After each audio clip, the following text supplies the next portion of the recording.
The Espresso Martini is a modern classic cocktail that combines the rich flavors of coffee with the smoothness of vodka. This delicious and sophisticated drink is perfect for coffee lovers looking to enjoy a little pick-me-up in their cocktail. You will need the following ingredients: 50 milliliters vodka. Use a good quality vodka for the best flavor. 30 milliliters. Freshly brewed espresso. Brew fresh espresso right before making the cocktail for the best taste. 20 milliliters. Coffee liqueur. Kahlua is commonly used, but any coffee liqueur works. 10 milliliters sugar syrup. Adjust to taste. Garnish 3 coffee beans for traditional presentation.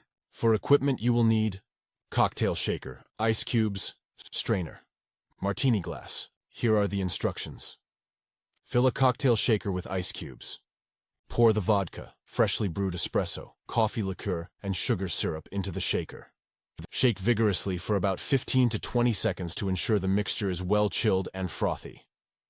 Strain the mixture into a chilled martini glass. Garnish with 3 coffee beans placed on top of the frothy surface of the drink. The Espresso Martini was created by British bartender Dick Bradsell in the 1980s. Legend has it that a young model walked into the bar where he was working and asked for a drink that would wake me up and then mess me up.